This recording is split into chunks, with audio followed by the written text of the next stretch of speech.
The rain hammered Seattle's streets like bullets, each drop exploding against the pavement in a symphony of violence that matched the terror pounding through Zara Williams' chest. She clutched her single suitcase with hands that shook despite her efforts to remain steady, her sneakers splashing through puddles that reflected the neon signs of late-night businesses. The bruise along her left cheekbone throbbed with each heartbeat, a purple reminder of Marcus's final gift before she'd found the courage to run. Behind her, somewhere in the maze of downtown streets, Marcus hunted. She could feel his rage like a living thing, reaching through the storm to find her. 3 years of his escalating control had taught her to recognize the particular quality of his fury when she defied him. Tonight, when she'd finally gathered the strength to leave, that fury had turned murderous. The upscale Korean restaurant appeared through the rain like a sanctuary, its warm golden light spilling onto the sidewalk through floor-to-ceiling windows. Zara hesitated only a moment before pushing through the heavy glass door, the sudden silence hitting her like a physical blow after the chaos of the storm. The scent of seared meat and garlic wrapped around her like an embrace, and for the first time in hours, she could breathe. The restaurant was nearly empty, elegant tables set with pristine white linens and gleaming silverware. A few late diners lingered over wine and conversation, their voices creating a soft murmur that felt impossibly peaceful.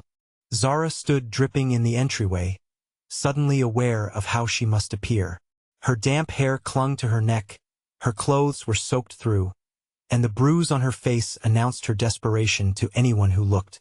I wonder if any of you have ever found yourself running through the rain in a city that suddenly felt too small to hide in. Where are you watching from tonight? Does your city have those late-night places that feel like safe harbors when the world turns dangerous? A server approached, her expression professionally neutral despite Zara's bedraggled appearance. Before the young woman could speak, a voice cut through the quiet air like a blade through silk. "Sir, there is a table available in the private section." Zara turned toward the voice and felt her breath catch. The man rising from a corner booth moved with the fluid grace of a predator, every line of his body speaking of coiled power held in perfect check. Jin-Woo Park commanded attention without effort, his presence filling the space around him like gravity bending light. His dark suit was cut with precision that spoke of wealth, but it was his eyes that made Zara's pulse stutter. They were obsidian black, analytical, and utterly without mercy as they assessed her with the thoroughness of a man accustomed to evaluating threats. She realized with a start that he was addressing her, his accented English formal and carefully controlled. The server had stepped aside, deferring to his authority with the automatic response of someone who recognized absolute power when they encountered it. "I do not require," Zara began, then stopped. Through the rain-streaked window, she caught sight of a familiar silhouette moving down the sidewalk with purpose. Marcus. Her blood turned to ice. Without another word, she followed Jin-Woo toward the back of the restaurant. He moved with economic precision, each step deliberate and measured. The private section was separated from the main dining room by elegant screens that provided the illusion of intimacy while maintaining clear sight lines to every entrance. Jin-Woo gestured to a chair across from his own, the motion courteous yet somehow commanding. "You are in distress," he observed, settling into his seat with the fluid control that marked everything he did. His gaze lingered on the bruise marking her face, and something dangerous flickered in the depths of his dark eyes. Zara wanted to deny it, to pretend that her presence here was coincidental rather than desperate. But the way Jin-Woo watched her suggested that lies would be both pointless and potentially insulting to his intelligence. She could feel him cataloging every detail about her, from the way she kept glancing toward the windows to the protective way she held her purse. "My ex-boyfriend," she said quietly. "He is looking for me." Jin-Woo's expression never changed, but the temperature in the air around him seemed to drop several degrees. He reached for his phone with movements that remained perfectly controlled, even as something predatory shifted in his posture. The restaurant door chimed, and Marcus stepped inside. Even through the rain and across the dining room, Zara could see the cold fury radiating from his frame.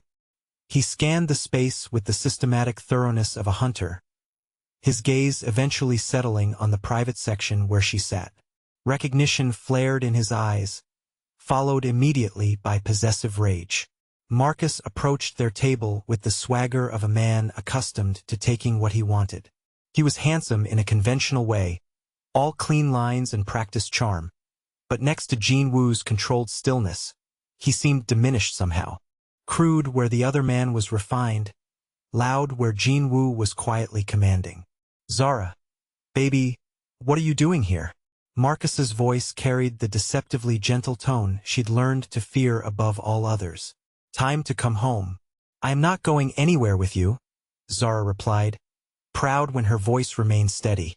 Marcus's facade cracked slightly, revealing the ugliness beneath. His hand moved toward her arm with the automatic entitlement of someone who considered her his property. He never completed the gesture. Jin Woo rose from his chair with liquid grace, his movement so smooth it seemed choreographed. One moment he was seated, the next he stood between Marcus and Zara with the unmistakable presence of a man accustomed to violence. He hadn't raised his voice or made any threatening gestures, but the air around him thrummed with barely contained lethality. "The lady has declined your invitation," Jin Woo said, his tone conversational and utterly polite. "I suggest you respect her decision." Marcus straightened, puffing out his chest in the way men did when they felt their dominance challenged. "Who the hell are you to tell me what to do with my girlfriend?" Jin Woo's smile was a thing of terrible beauty, cold and sharp as winter moonlight on steel. "I am Jin Woo Park. Perhaps you have heard the name." The color drained from Marcus's face with satisfying speed. Even Zara, who knew nothing of Seattle's criminal underworld, could see the recognition and sudden fear that transformed Marcus's expression. Jin Woo Park was clearly not a name spoken lightly in certain circles. "This isn't over," Marcus snarled, but he was already backing toward the exit. His departure lacked any semblance of dignity, all bluster and empty threats as he retreated from a power far greater than his own.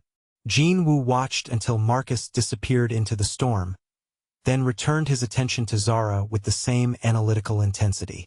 She felt exposed under that gaze, as if he could see straight through her careful defenses to the frightened woman beneath. "He will return," Jin Woo said simply. "Men like that do not surrender easily what they consider theirs." The words sent a chill down Zara's spine because she knew he was right. Marcus had never accepted being told no, and public humiliation would only fuel his obsession. She was trapped between one dangerous man's possessiveness and another's protection, and she had no idea which posed the greater threat to her carefully constructed independence. Jin Woo settled back into his chair and studied her with those penetrating dark eyes. When he finally spoke, his words changed everything. "You require protection. I am in a position to provide it. We should discuss terms." Jin Woo's penthouse occupied the top 3 floors of a gleaming downtown tower, accessible only through a private elevator that required both a keycard and biometric scanning. As they ascended in silence, Zara studied his reflection in the polished steel doors.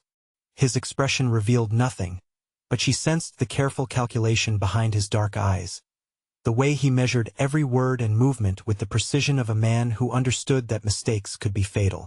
The elevator doors opened to reveal a space that redefined luxury. Floor-to-ceiling windows offered a panoramic view of Seattle's skyline, the city lights twinkling like fallen stars against the storm-darkened sky. The interior design spoke of understated elegance, all clean lines and natural materials that somehow managed to feel both welcoming and imposing.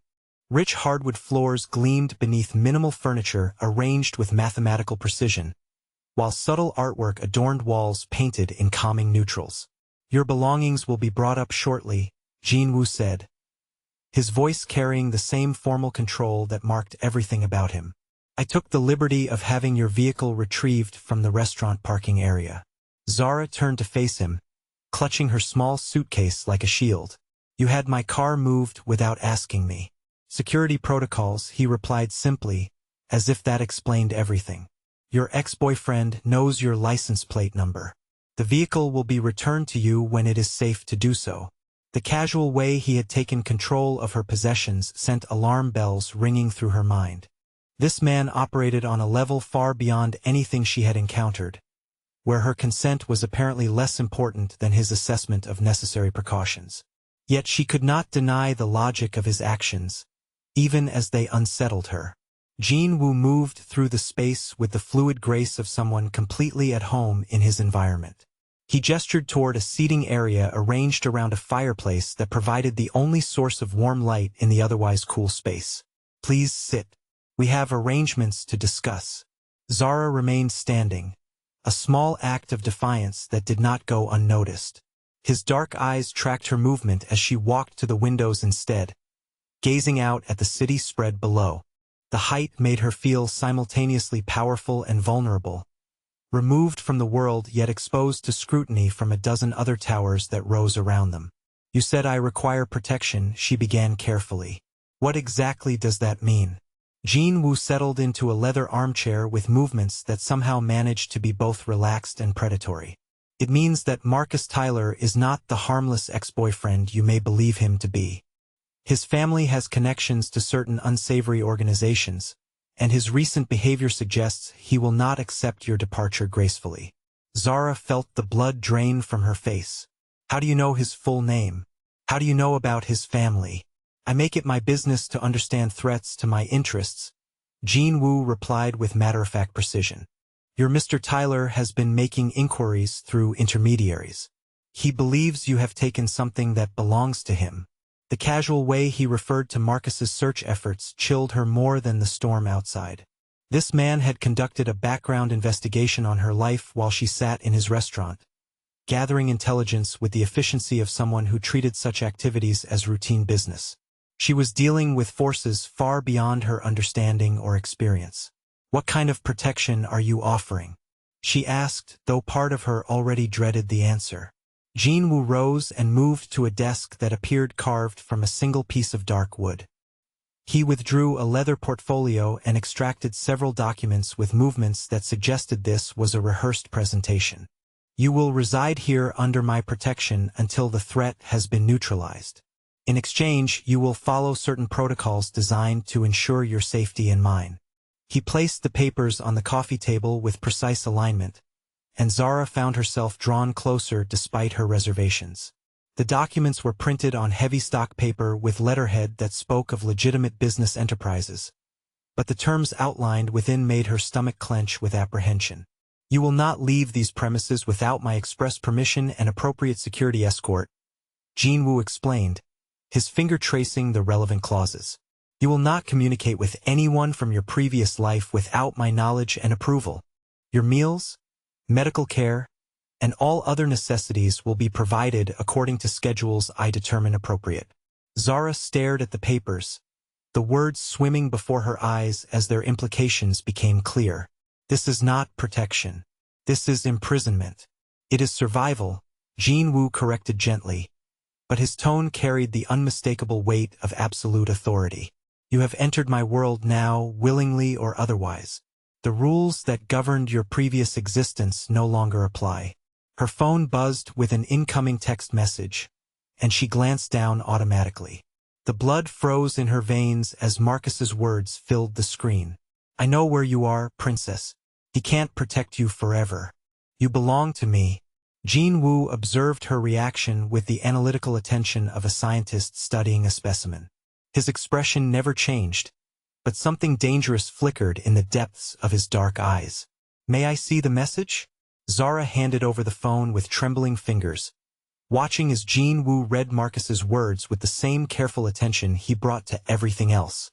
His jaw tightened almost imperceptibly, the only sign that the threat had affected him at all.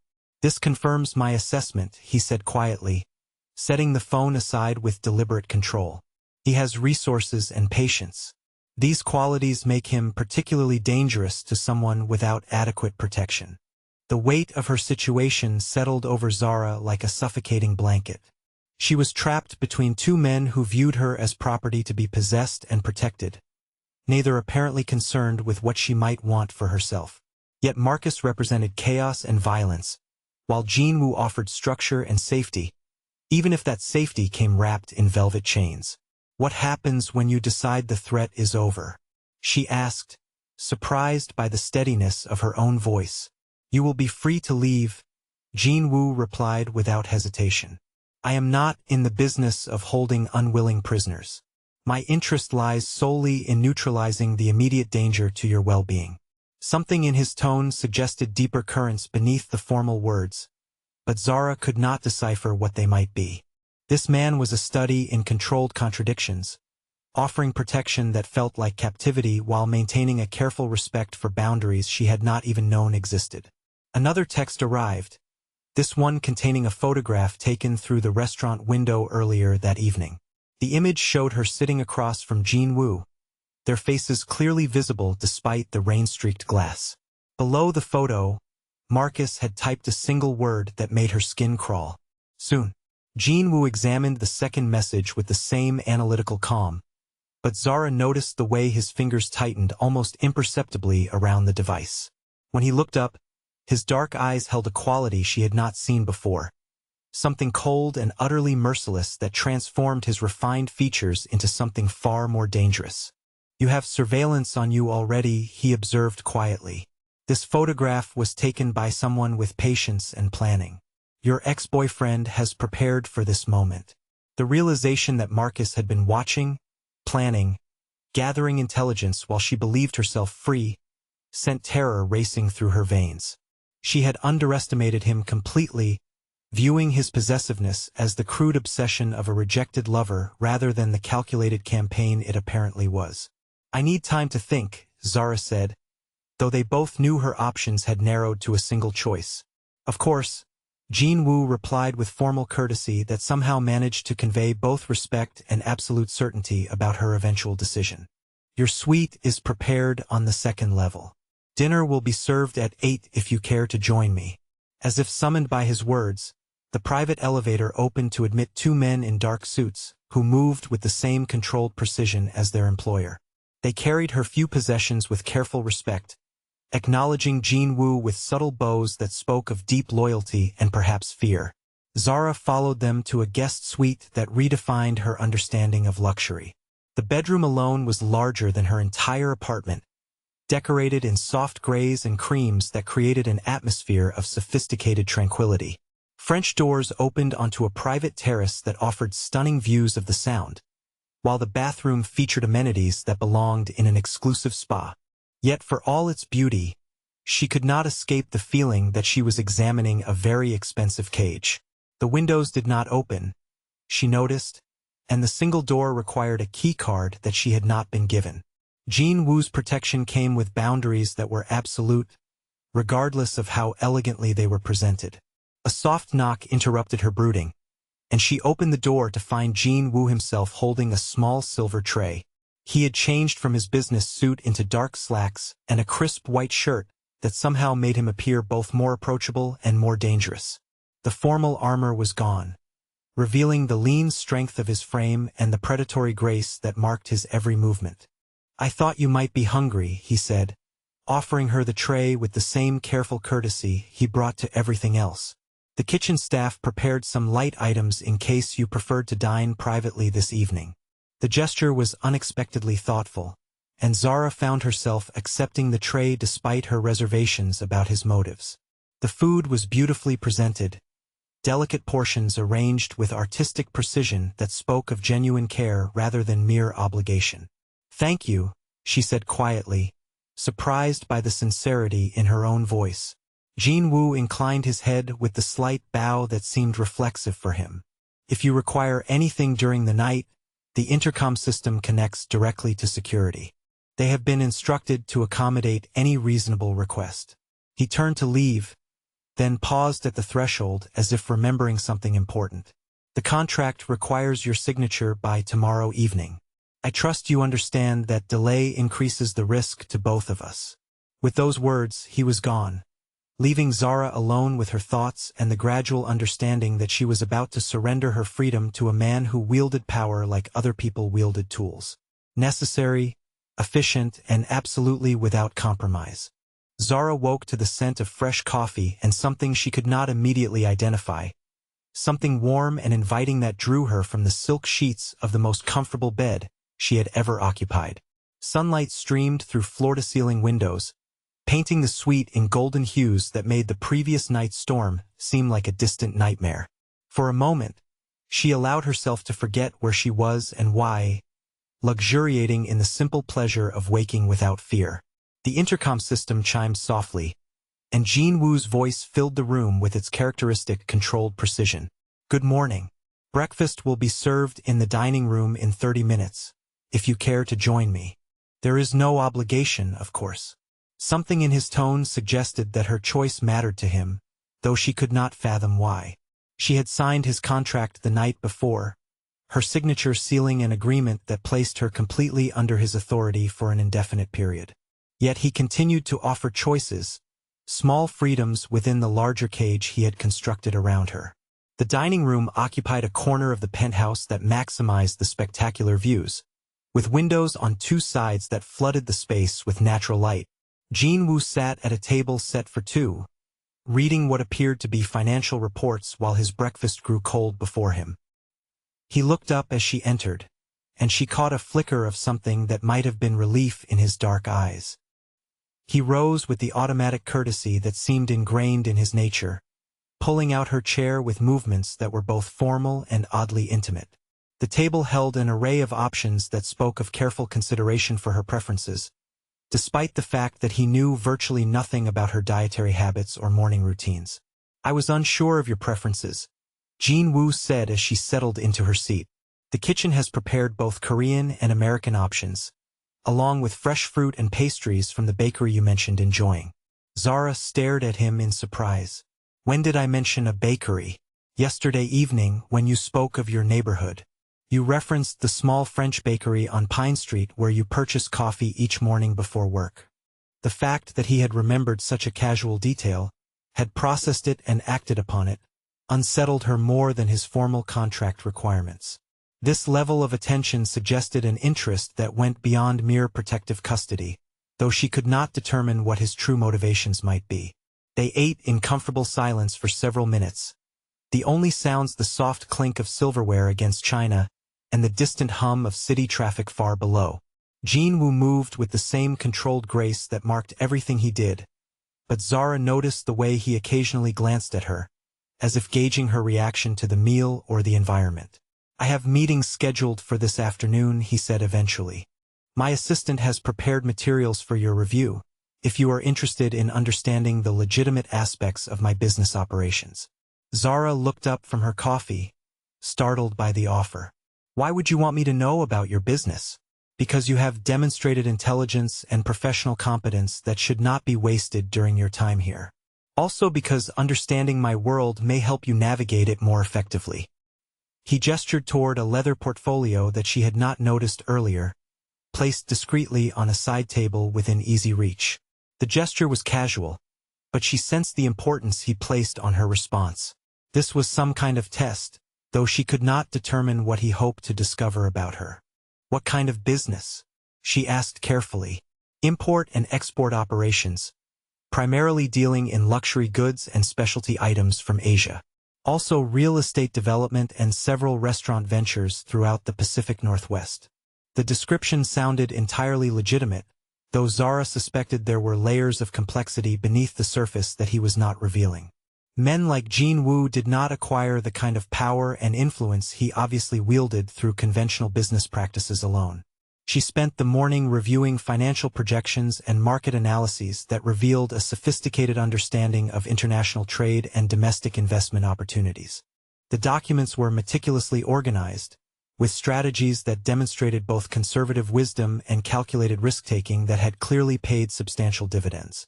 More surprising was the discovery of charitable foundations and community development projects that suggested a social conscience she had not expected from a man in his position. Scholarships for disadvantaged students, funding for immigrant support services, and investments in neighborhood revitalization programs painted a picture far more complex than her initial assessment had suggested. When Jean Wu returned from his meetings, he found her at his desk with papers spread across the polished surface, making notes in the margins with the focused attention she brought to any intellectual challenge. "You have questions," he observed, settling into the chair across from her with the fluid grace that never seemed to abandon him. Your Southeast Asian expansion strategy assumes political stability that recent events suggest may not be reliable, Zara said, tapping a particular projection with her pen. The risk assessment models do not adequately account for currency fluctuation or supply chain disruption. Jin Woo leaned forward slightly, his dark eyes sharpening with what appeared to be genuine interest. What would you recommend? A more conservative timeline with built-in contingencies for political instability. Also diversification of supplier relationships to minimize vulnerability to single-source disruption. They spent the next hour discussing market conditions and risk mitigation strategies with the kind of intellectual intensity that Zara had not experienced since her graduate school days. Jin Woo listened to her suggestions with careful attention, occasionally challenging her assumptions with questions that demonstrated his own sophisticated understanding of international commerce. You studied business, he said eventually, though it was not really a question. MBA from University of Washington, Zara confirmed.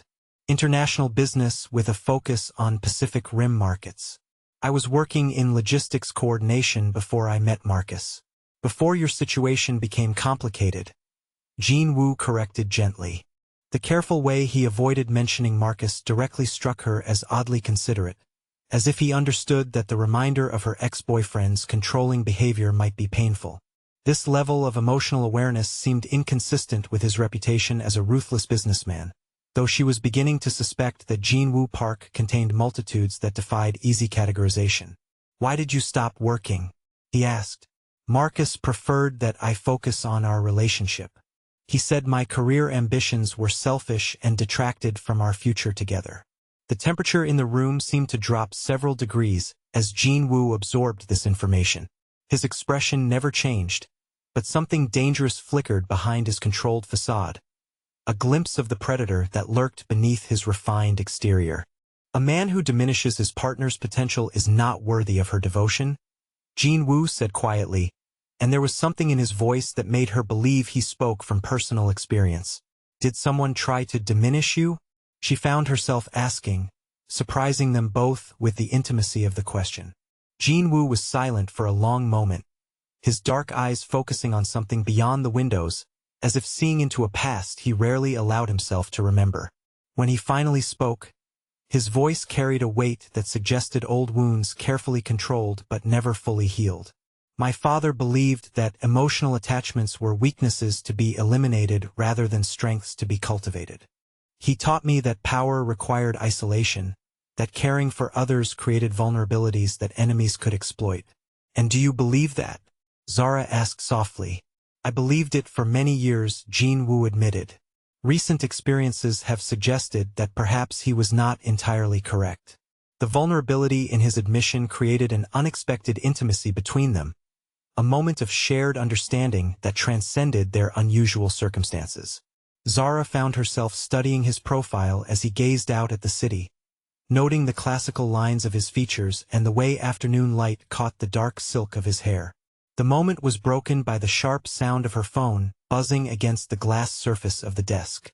Jin Woo's expression hardened instantly as they both recognized the potential threat that any unexpected contact represented. He reached for the device with movements that were both swift and carefully controlled.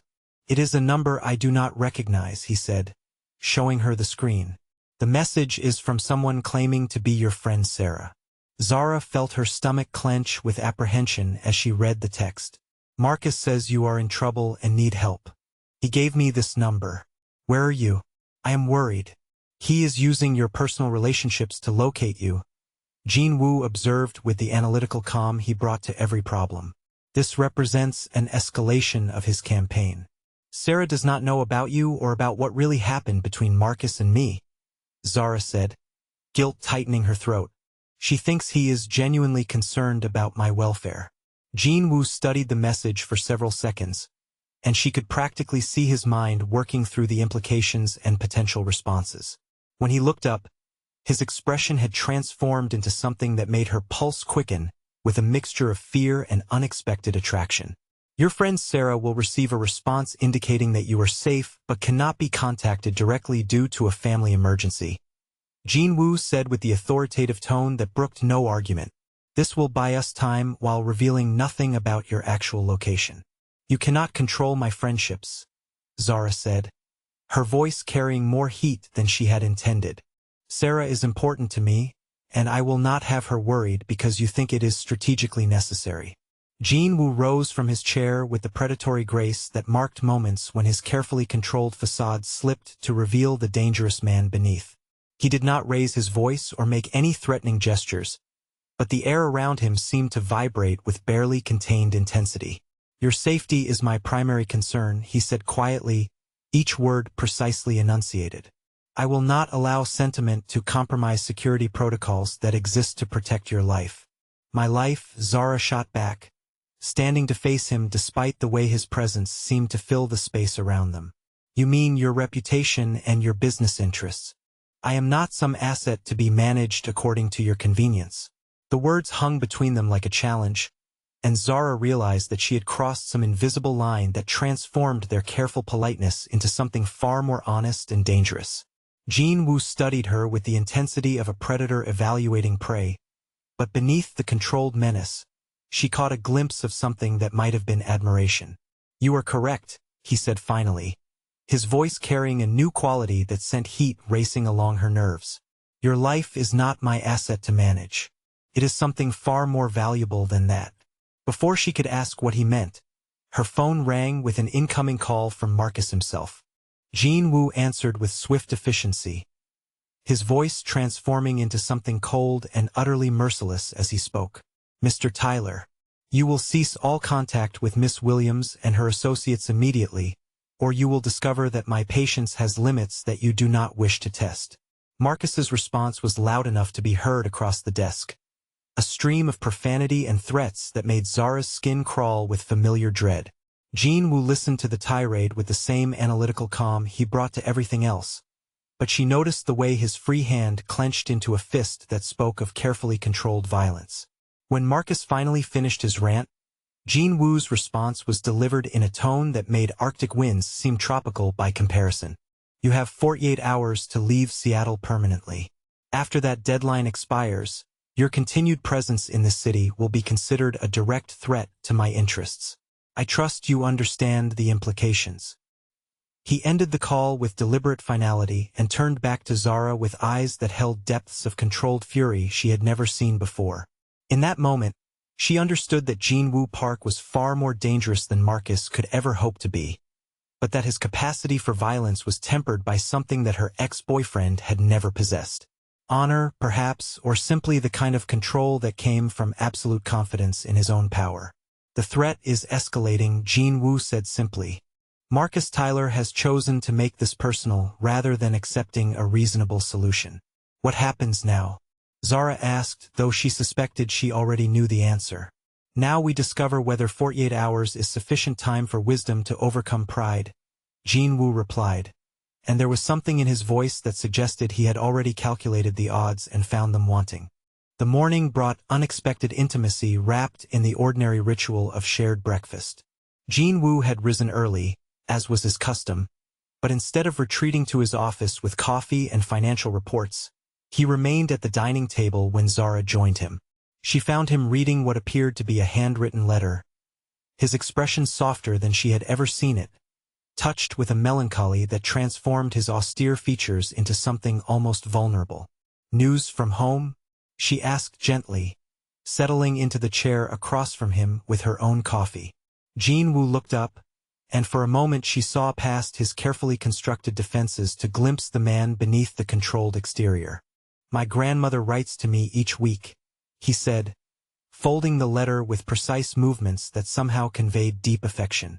She is 87 and still insists on maintaining correspondence in her own hand. The tenderness in his voice when he spoke of his grandmother revealed layers of emotional depth that surprised Zara. This man who commanded respect through controlled authority and barely contained danger became someone entirely different when discussing the elderly woman who clearly held his heart. She must be very important to you, Zara observed. She raised me after my parents died, Jin-Woo replied simply. Everything I am, everything I have accomplished, I owe to her wisdom and sacrifice. How old were you when you lost them? 12. They were killed in a car accident that was not entirely accidental. The casual way he mentioned murder sent a chill through Zara's chest, but she noticed how his hands remained perfectly steady as he returned the letter to its envelope. Jin Woo had learned early to compartmentalize grief and transform it into something more useful, more controllable than raw emotion. "I am sorry," she said quietly, and meant it. "It was a long time ago," Jin Woo replied, but his dark eyes held depths of old pain that time had never fully healed. "My grandmother ensured that I understood both the necessity of strength and the importance of honor. She taught me that power without principle becomes mere brutality." The distinction seemed important to him, and Zara began to understand that Jin Woo's moral code was not convenient rationalization but something fundamental to his identity.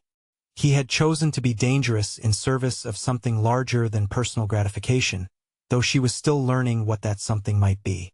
Their conversation was interrupted by the discreet chime of Jin Woo's phone, followed immediately by the arrival of two men in dark suits, who moved with the controlled precision that marked everyone in his inner circle. They spoke in rapid Korean, their voices low and urgent, and Zara watched Jin Woo's expression transform from relaxed intimacy to cold authority in the span of heartbeats. "Business requires my attention," he said, rising from the table with movements that had become subtly predatory. "I apologize for the interruption." Zara watched him transition from the vulnerable man who cherished his grandmother's letters into the commanding presence who dealt with threats and complications with ruthless efficiency. The transformation was both fascinating and slightly frightening, revealing the extent to which Jin Woo could compartmentalize different aspects of his nature. Later that afternoon, Zara discovered that the penthouse office where Jin Woo conducted his more sensitive business meetings was not entirely soundproof. Positioned at the desk in the library that adjoined his private domain, she could hear fragments of conversation through the heavy doors, enough to understand that his afternoon visitors were not discussing import licenses or real estate development. The voices were tense, occasionally rising to levels that suggested disagreement or conflict, but Jin Woo's own voice remained consistently controlled, never betraying anger or frustration despite what appeared to be challenging negotiations. She heard references to territory, percentages, and enforcement that painted a picture of the shadow world that operated alongside his legitimate enterprises. What captured her attention most was not the business being discussed but the way Jin Woo conducted himself even in this dangerous arena. His responses were measured, his decisions guided by what sounded like established principles rather than expedient opportunism.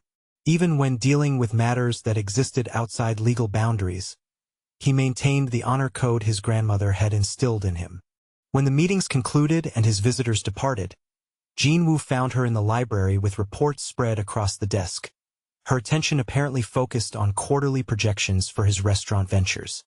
He paused in the doorway, studying her with the analytical attention that missed nothing, and she sensed that he was calculating how much she had overheard. "You have questions," he said, settling into the chair across from her with the fluid grace that never abandoned him. "About your business practices or about the interesting moral flexibility required to maintain both legitimate enterprises and less conventional operations?" Jin Woo's expression shifted almost imperceptibly, revealing surprise at her directness followed by what might have been admiration for her courage in raising the subject. Most people in his world understood that curiosity about certain matters could be dangerously unhealthy. "My grandmother taught me that a man's character is revealed not by the work he chooses, but by how he conducts himself within that work," Jin Woo said carefully. "Every business, legitimate or otherwise, operates according to certain rules and principles. And your rules? No harm to innocents. No involvement with activities that exploit children or the genuinely helpless. Honor agreements made in good faith, regardless of whether they are legally enforceable." The moral code he outlined was surprisingly sophisticated, drawing distinctions that suggested deep thought about ethical boundaries within an inherently compromised environment. Zara found herself wondering how many men in his position bothered to maintain such principles when expedience would be far simpler. "You disapprove," Jin Woo observed, though his tone held curiosity rather than defensiveness. "I am trying to understand how someone with your intelligence and resources chooses to operate in a world that requires violence and deception as standard business practices." The question hung between them like a challenge, and Zara realized that she was pushing boundaries that most people would never dare to test. Jin Woo studied her with the intensity of a predator evaluating a particularly interesting specimen, but beneath the controlled analysis, she caught glimpses of something that might have been respect for her willingness to confront him directly.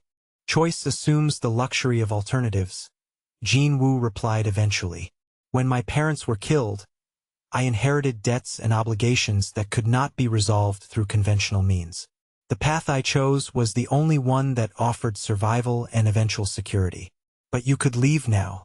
You have legitimate businesses that generate substantial income. You could walk away from the dangerous aspects of your operations. Jin Woo was quiet for a long moment, his dark eyes focusing on something beyond the windows, as if seeing possibilities he had never allowed himself to seriously consider. When he looked back at her, his expression held a vulnerability that transformed his austere features into something almost boyish.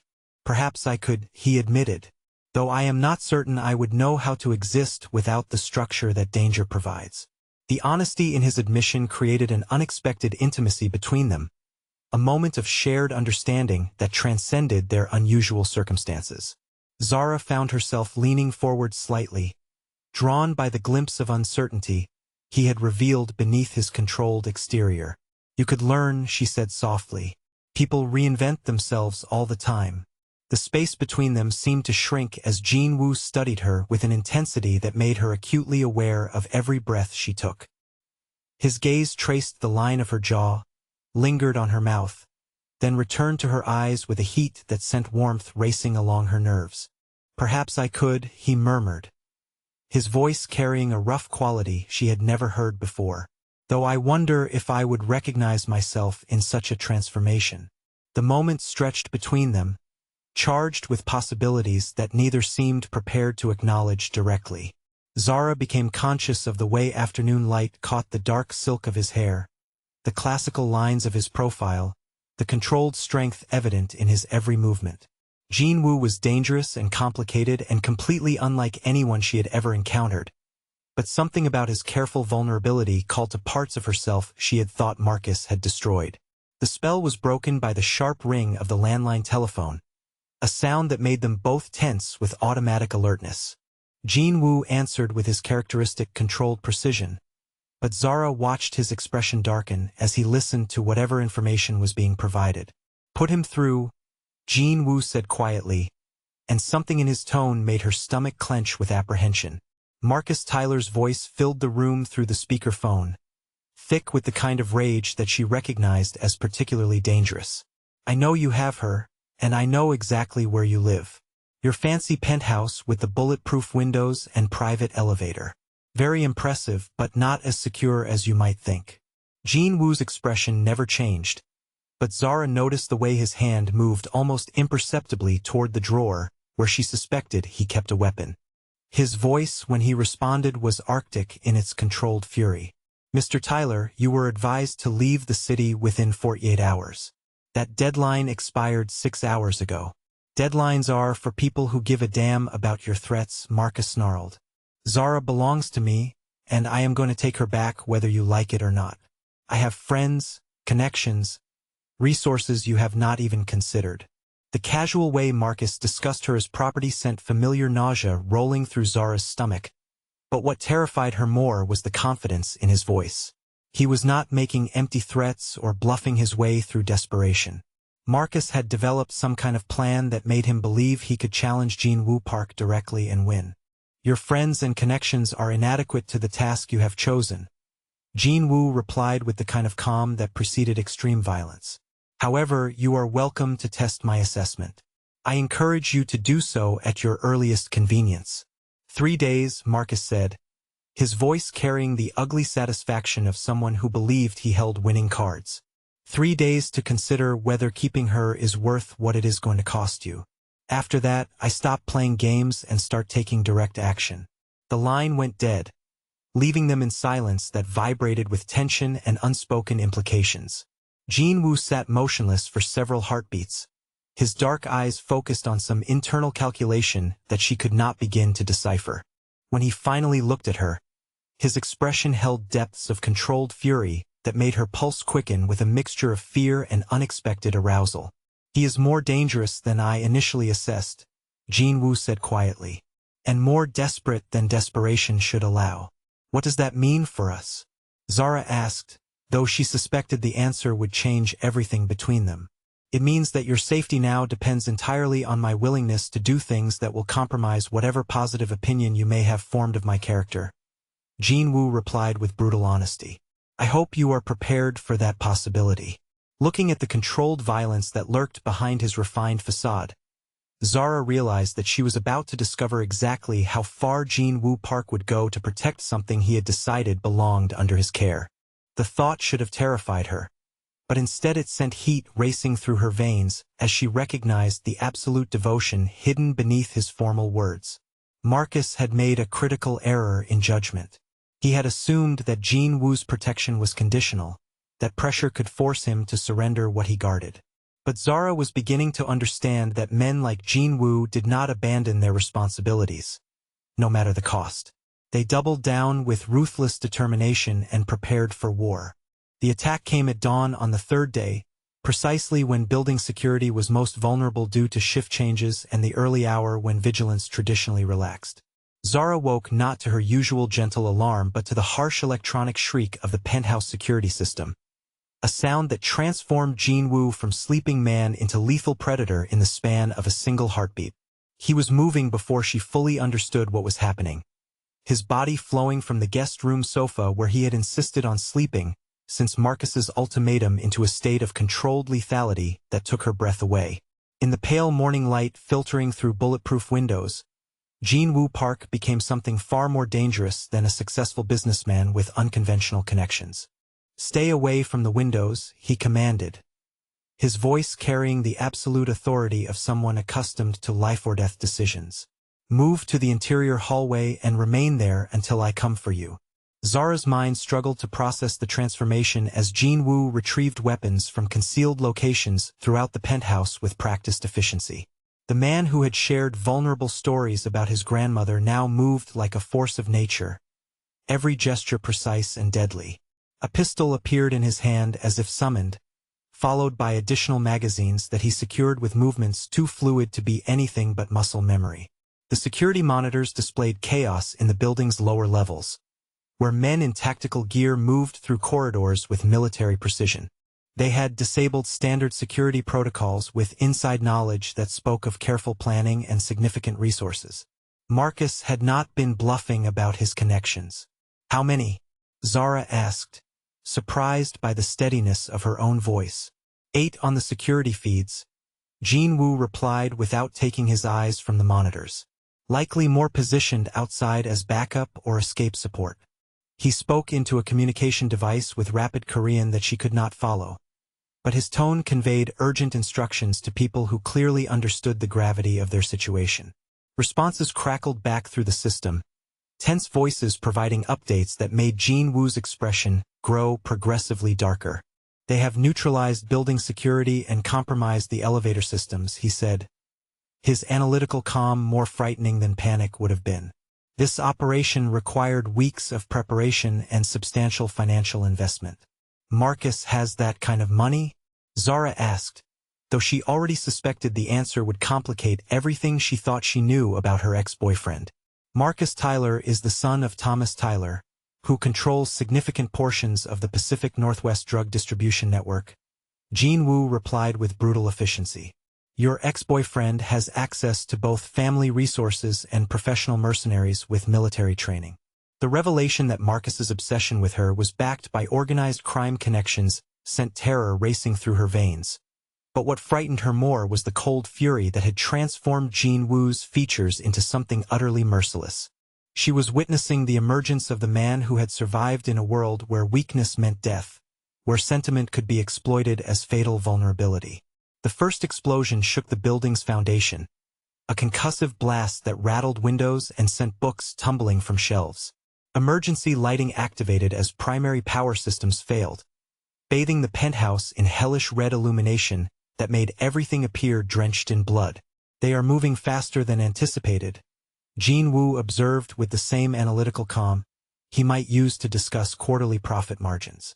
The backup generators will maintain essential systems, but we have perhaps 15 minutes before they breach the penthouse level. What do we do? Zara asked, fighting down panic as the reality of their situation crystallized. We survive, Jin Woo replied simply, and something in his voice promised that survival would come at a price measured in other men's blood. The lights went out completely, leaving them in darkness broken only by the pale glow of emergency lighting in the corridors beyond. Jin Woo moved through the blackened penthouse with the confidence of someone who knew every inch of his territory, while Zara struggled to maintain her composure as unfamiliar sounds echoed through the building's superstructure. A second blast, closer this time, followed by the unmistakable sound of automatic weapons fire from the floors below. Jin Woo's security team was engaging the attackers, but the intensity of the gunfire suggested they were significantly outgunned and falling back toward predetermined defensive positions. Jin Woo guided her to what appeared to be a reinforced safe room concealed behind a bookcase in his private study, its existence revealed by biometric locks that responded to his palm print. The space beyond was equipped with communication gear, additional weapons, and supplies that suggested he had planned for exactly this type of siege. This room will protect you from anything short of military-grade explosives, Jin Woo said, his hands moving efficiently over weapon systems that transformed the space into a miniature fortress. The walls are reinforced steel with ceramic plating, and the air system is independent of the building's main infrastructure. You are not staying with me, Zara realized, reading the intention in his dark eyes. My responsibility is to neutralize the threat before it reaches you, Jin Woo replied with finality that brooked no argument. Hiding accomplishes nothing if they have time to bring more sophisticated equipment. The sound of gunfire grew closer, accompanied by voices shouting commands in English that carried Marcus's distinctive tone of petulant authority. He was personally leading this assault, driven by obsession and family resources to reclaim what he considered his property through overwhelming force. Zara grabbed Jin Woo's arm as he moved toward the safe room entrance, her fingers closing around the controlled strength of his forearm with desperate intensity. You cannot fight 8 trained mercenaries by yourself. That is not protection, that is suicide. Jin Woo turned to face her, and in the pale emergency lighting she saw something in his expression that took her breath away. The cold analytical mask had fallen away, replaced by raw emotion that transformed his austere features into something almost tender despite the violence that surrounded them. I would rather die protecting you than live knowing I failed to keep you safe, he said quietly, his voice carrying depths of feeling that she had never suspected lay beneath his controlled exterior. You have become more important to me than my own survival. The declaration hit her like a physical blow, revealing the extent to which their unusual relationship had evolved beyond mere protective custody. Jin Woo Park was prepared to sacrifice everything for her safety, not because duty required it, but because something deeper had taken root in his carefully guarded heart. Before she could respond, the distinctive sound of elevator doors opening echoed through the penthouse, followed by footsteps that moved with tactical precision toward their location. The attackers had reached their floor, and time for emotional revelations had expired in favor of immediate survival. Jin Woo sealed the safe room entrance with movements that spoke of desperate finality, leaving Zara alone in reinforced darkness while he moved to face enemies who possessed every advantage except the absolute determination of a man defending something he valued more than life itself. The battle that followed was brief but utterly vicious, the sound of gunfire and breaking glass creating a symphony of violence that penetrated even the safe room's insulation. Zara pressed her ear to the steel door and tried to track Jin Woo's movements through the chaos, her heart hammering with terror every time the shooting paused long enough for her to wonder if he had been killed. Then Marcus's voice cut through the destruction, closer than it should have been, tinged with triumph and ugly satisfaction. Where is she, Park? I know you have her hidden somewhere in this fortress you built. Bring her out, and maybe I will let you live long enough to watch me take her home. Jin Woo's response was delivered in a tone that made Arctic winds seem tropical by comparison. You will never touch her again. That I promise you absolutely. The final exchange of gunfire lasted only seconds, but those seconds contained more concentrated violence than Zara had ever imagined possible.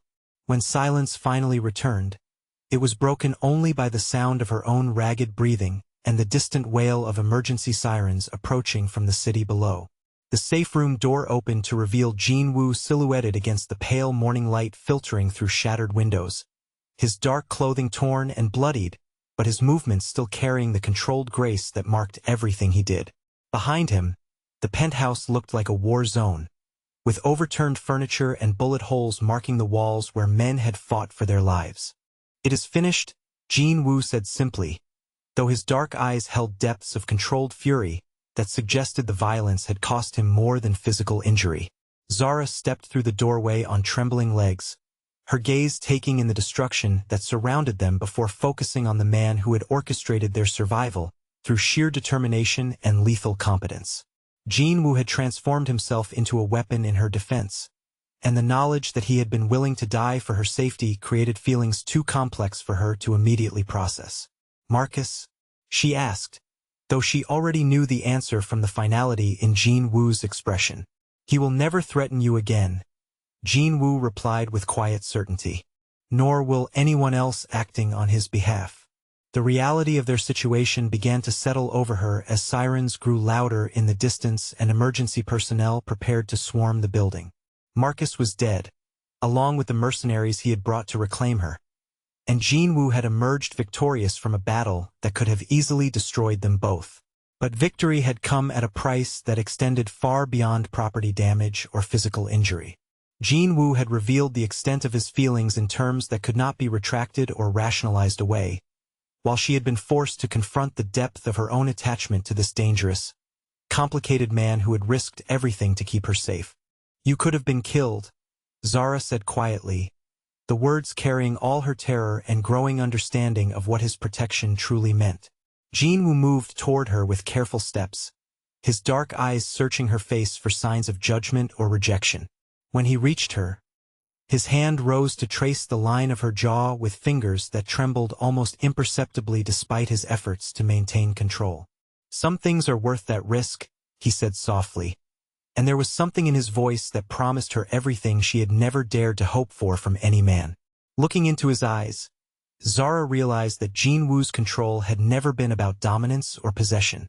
It had been about protection, about creating a sanctuary where something precious could grow safely. His cage had been built from devotion rather than selfishness, and the key had always been in her hands. 3 weeks after the battle that had transformed Jin Woo's penthouse into a crime scene, Zara stood in the renovated space that bore no trace of the violence that had occurred there.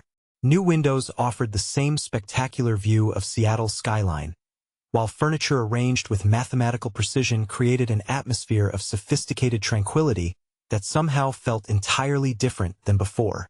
The sanctuary had been rebuilt, but everything between them had fundamentally changed. Jin Woo emerged from his office carrying a leather portfolio that she recognized as containing the contract that had governed their arrangement since that first desperate night. His movements carried the same controlled grace that marked everything he did, but there was something different in his expression, a vulnerability that he no longer seemed interested in hiding behind his usual analytical mask. "The threat has been neutralized completely," he said, settling into the chair across from her with deliberate formality. "Marcus Tyler's death has been ruled justified homicide in defense of another, and his family has indicated no interest in pursuing further action." Zara nodded, though they both understood that the resolution of external dangers was not why he had requested this formal meeting. The leather portfolio lay between them like a bridge they were both reluctant to cross, containing documents that had once represented her captivity, but now symbolized something far more complicated. "Your protection contract is therefore fulfilled," Jin Woo continued, his voice carrying the same controlled precision he brought to all business discussions. "You are free to leave whenever you choose, with full financial compensation and security arrangements to ensure your continued safety." He opened the portfolio and withdrew the contract they had both signed, placing it on the table with movements that somehow conveyed both relief and regret. The papers that had once bound her to his protection now represented her freedom to choose whatever future she desired without coercion or obligation. "Where would I go?" Zara asked quietly, surprised by the question that emerged from her own lips. Jean Wu's carefully controlled expression shifted almost imperceptibly, revealing hope and uncertainty warring behind his dark eyes. Wherever you choose. Your apartment has been maintained exactly as you left it, though I took the liberty of upgrading the security systems. Your former employer has indicated interest in rehiring you, with a substantial salary increase and expanded responsibilities. He had thought of everything, planned for every contingency that might smooth her transition back to the life she had been living before Marcus's obsession forced her into his dangerous world. Yet something about his thorough preparations felt less like kindness than like a man trying to convince himself to do the right thing despite his own desires. "And if I choose to stay?" she asked, watching his reaction with careful attention. The question hung between them like a challenge, and Zara saw Jean Wu's composure crack slightly to reveal the depth of feeling he had been struggling to contain. His hands, which remained steady through violence and crisis, trembled almost imperceptibly as he reached for the contract and methodically tore it into precise pieces. "If you choose to stay," he said quietly, "it would be as my partner, not my protected asset. Everything I have, everything I am, would be offered freely without condition or expectation of reciprocal obligation." The formal language could not disguise the vulnerability in his admission. The way his voice carried depths of emotion that transformed his austere features into something almost boyish. Jean Wu Park was offering her not just his protection but his heart, despite having no guarantee that she would accept either. "I need you to understand something," Jean Wu continued, his dark eyes focusing intently on her face, as if memorizing every detail. "The man you have known these past weeks is not someone I have ever allowed myself to be before. You have seen vulnerability that I swore would never exist, gentleness that I was taught to view as weakness." "Why?" Zara asked softly.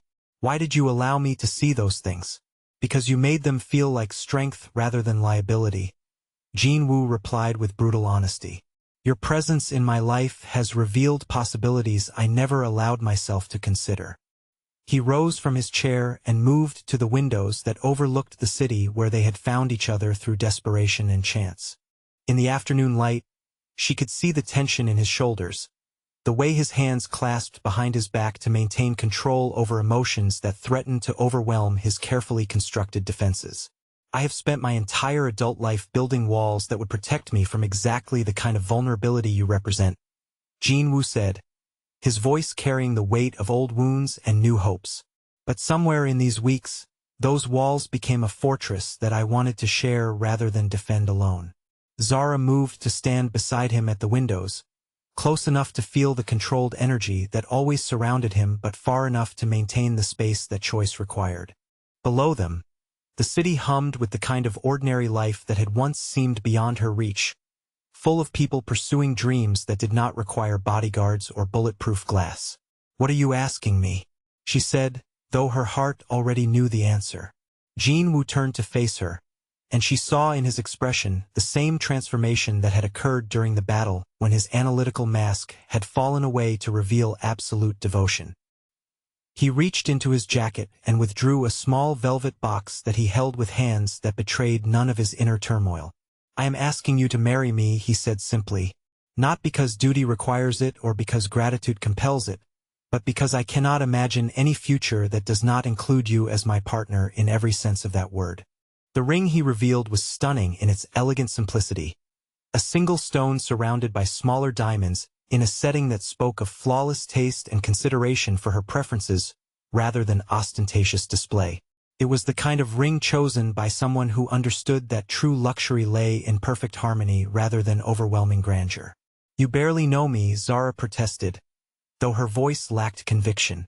"I know that you challenge authority with courage, that you offer comfort without being asked, that you see possibilities where others see only problems," Jean Wu replied with quiet certainty. "I know that your presence makes me want to be worthy of the gentleness you inspire in me." The confession revealed depths of emotional awareness that transformed her understanding of their relationship. Jean Wu had not been protecting her from obligation or duty but from love, from feelings that had grown despite his efforts to maintain professional distance.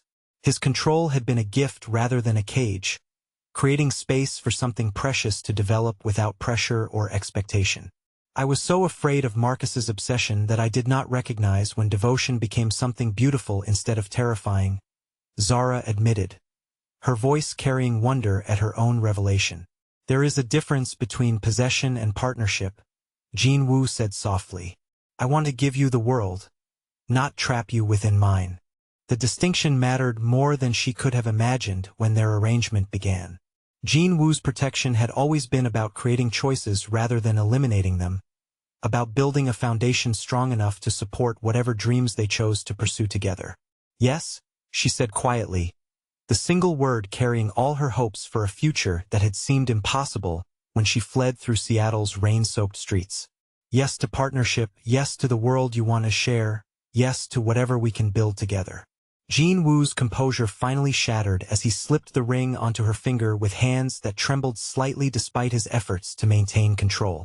When he kissed her, there was nothing analytical or measured about the gesture. Just raw emotion that spoke of gratitude and relief and promises too complex for words. 6 months later, Zara stood in the same renovated penthouse wearing a simple white dress that captured elegance without ostentation, surrounded by the small group of family and friends who had gathered to witness their wedding. Jin Woo's grandmother had traveled from Korea for the ceremony, a tiny woman whose sharp eyes missed nothing and whose obvious approval meant more to him than any business success. The vows they exchanged were written in both Korean and English, promises that honored both their backgrounds while acknowledging the new life they were choosing to build together. Jin Woo spoke of partnership and protection offered freely rather than demanded, while Zara promised to challenge him when wisdom required it and support him when strength faltered. As they danced to music that blended traditional Korean melodies with contemporary arrangements, Zara marveled at how completely their roles had transformed. She was no longer the protected asset seeking sanctuary but Jin Woo's equal partner in enterprises both legitimate and complex. Her business insights had proven invaluable in expanding his operations, while her moral clarity had helped him navigate ethical boundaries with greater confidence. Jin Woo had learned to trust her judgment even when it conflicted with his protective instincts, recognizing that true partnership required mutual respect for each other's capabilities. The man who had once solved problems through controlled force now sought her counsel on matters that required diplomatic rather than tactical solutions. Their life together unfolded with the kind of contentment that neither had dared to hope for during those early weeks when survival had seemed more important than happiness. Jin Woo's dangerous world had not disappeared, but it had been balanced by domestic peace that transformed his penthouse into a genuine home rather than a fortress. On quiet evenings, they would sit together reviewing business proposals or reading his grandmother's weekly letters, comfortable in the kind of companionable silence that spoke of absolute trust and understanding. Jin Woo had learned to share his vulnerabilities without shame, while Zara had discovered strength she never knew she possessed through his unwavering faith in her capabilities. What started as desperate protection had evolved into the kind of love that made both of them better versions of themselves, proving that sometimes the most unlikely circumstances could create the most extraordinary partnerships. Their marriage was built on mutual respect, shared challenges, and the knowledge that they had chosen each other freely from positions of strength rather than weakness.